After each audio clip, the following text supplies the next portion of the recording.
आम आदमी पार्टी के वरिष्ठ नेता संजय सिंह जी इस वक्त हमारे साथ मौजूद हैं। अरविंद केजरीवाल जी भगवंत मान के साथ उद्धव ठाकरे जी से मिले।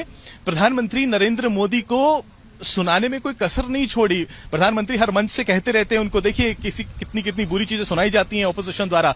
आज तो पुतिन से भी तुलना कर दी गई है।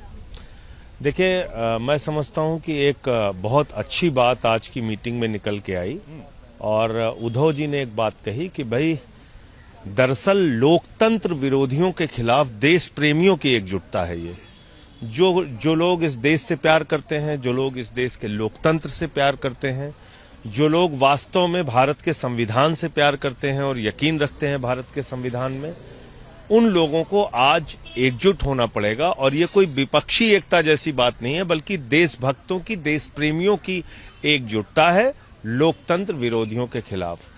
अब जो नरेंद्र पुतिन का शब्द भगवंत मान जी ने दिया, आज आप परिस्थितियां देखिए क्या है। लोगों को लगता है कि भाई 24 में दोबारा आ गए तो देश का संविधान ही बदल देंगे। जब सर्वोच्च न्यायालय के फैसले को एक अध्यादेश से लोग पलट दे रहे हैं, तो आप कल्पना कर सकते हैं कितने खतरनाक लोग हैं, कितनी इनकी मानसिकता है लोकतंत्र विरोधी। तो मैं समझता हूं कि ये इस वक्त जो आज मुलाकात हुई है उद्धव ठाकरे जी से और कल जो ममता बनर्जी जी से मुलाकात हुई, ये बहुत ही सार्थक और अच्छी मुलाकात रही। अरविंद केजरीवाल जी ने ये संकल्प लिया है कि अब पूरे देश में निकलकर जितने भी विपक्ष की पार्टियां हैं, और मैं तो अब आज उनको देश प्रेमियों की जो एकजुटता है उसकी पहल करेंगे और इस अध्यादेश को राज्यसभा में गिराने के लिए सबसे अपील करेंगे। तो अभी ये जो देश प्रेमियों का जहाज है, इसका कप्तान कौन होने वाला है? क्योंकि एक बड़ा सवाल पूछा जा रहा है। शरद पवार ने तो बैकआउट करके उन्होंने बोला कि वो रेस में है ही नहीं। जब देश प्रेमियों का शब्द आ गया तो उसमें कप्तान की लड़ाई नहीं होनी चाहिए, देश की लड़ाई होनी चाहिए। और देश विदाउट अ रडर कहा जाता है ना सर। देश जो है वो सबसे सेनापति तो चाहिए। देश सबसे बड़ा है, देश सबसे बड़ा है। ये सवाल आगे चल के मुसीबत बन सकती है। व्यक्ति से सबसे बड़ा देश है, तो बाकी सवाल उसके पीछे हो जाते हैं। अगर आज हम सब लोगों को ये महसूस हो रहा है कि नहीं, भारत का लोकतंत्र इस वक्त खतरे में है, देश का संघीय ढांचा खतरे में, और सबसे बढ़ के सुप्रीम कोर्ट के 5 जजों का फैसला अगर बदल दिया जा रहा है, तो निश्चित रूप से अब हम लोगों को ये सोचना होगा कि फिर लोकतंत्र बचेगा कहाँ। चुनाव में फिर आगे जाना भी है कि ये खत्म हो रहा है चुनाव की राजनीति का सारा सफर। सर, आप मुंबई में आए हैं तो एक सवाल आपसे पूछना पड़ेगा। अब जबकि ईडी एक बार फिर से आप लोगों के ऊपर शिकंजा कस रही है, पार्टी वर्कर्स का, नेताओं का क्या मोराल इस वक्त नीचे होता है? पार्टी की इमेज को धक्का लगता है क्योंकि महासंग्राम आने वाला है। देखिए, ईडी को मैं कहता हूं कि एक एंटरटेनमेंट डिपार्टमेंट बन चुका है और रोज झूठी जांच करना, लोगों को प्रताड़ित करना, परेशान करना। आप देखिए कि मैंने जब से मोदी अडानी के घोटाले को देश के सामने रखा है, जेपीसी के लिए लड़ाई लड़ी, ईडी के दुरुपयोग का मुद्दा उठाया, किस तरह से मेरा नाम झूठे तरीके से ईडी की चार्जशीट में शामिल किया गया, बाद में मुझसे लिख के दे दिया कि साहब गलती हो गई, अब हमारे सहयोगियों पे छापेमारी कर रहे हैं। तो ये एक प्रताड़ित करने की कार्रवाई है, इसमें डरने की कोई बात नहीं। हाँ, मैं मोदी जी से ये जरूर कहना चाहता हूं कि कायरता से पीछे से वार मत कीजिए, सामने आके लड़िए, चुनाव में लड़िए, लोकतंत्र है। पता चल जाएगा आपको कि जनता किसके साथ है।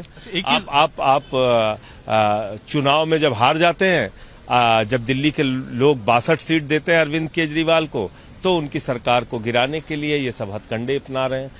ये सफल नहीं होंगे और न रुकूंगा न झुकूंगा, मोदी जी से लड़ता रहूंगा। एक चीज बड़ी नोटिस करने वाली है, सवाल आपसे पूछना चाहूंगा। पंजाब से लेकर दिल्ली तक कांग्रेस पार्टी अरविंद केजरीवाल जी पे बहुत बड़ी तीखी टिप्पणी कर रही है। अर्बन नक्सल कह दिया गया वहां एलओपी ने। यहां कहा जा रहा है कि वो इस लायक भी नहीं उनके साथ बैठा जाए। आप क्या कहना चाहिए? देखिए, ऐसा है कि पार्टी का उनका राष्ट्रीय नेतृत्व जो है उसने अपने सभी सहयोगी दलों से, लाइक माइंडेड पार्टीज से वार्ता करने का समय लिया है, तो उनकी प्रतीक्षा करनी चाहिए कि अंतिम निर्णय उनका क्या होता है। ऑपोजिशन यूनिटी में कांग्रेस के बिना यूनिटी कैसे देखते हैं आप?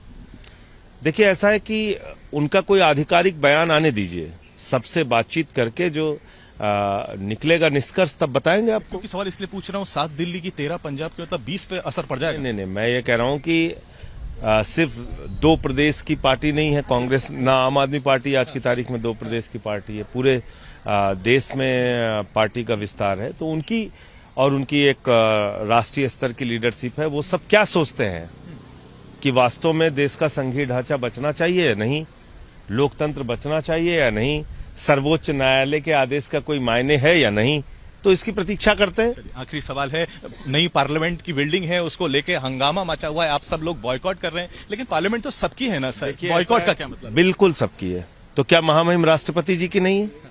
अगर पार्लियामेंट सबकी है तो हमारे देश के महामहिम राष्ट्रपति जी की पार्लियामेंट नहीं है क्या? कदम ही नहीं रखेंगे? नहीं है क्या, मैं ये पूछ रहा हूं। भारत के राष्ट्रपति को ना बुलाना, मैं समझता हूं कि देश के आदिवासियों का, दलितों का, पिछड़ों का, वंचितों का घोर अपमान है और महामहिम राष्ट्रपति जी का घोर अपमान है। आप संसद भवन के उद्घाटन में राष्ट्रपति को क्यों नहीं बुला रहे हैं? और अगर नहीं आप बुला रहे हैं तो आम आदमी पार्टी इसका बहिष्कार करेगी और दूसरे राजनीतिक दल भी इसका बहिष्कार कर रहे हैं। बहुत बहुत शुक्रिया सर। कैमरा पर्सन सुनील वैद्य के साथ पंकज उपाध्याय, मुंबई, आज तक।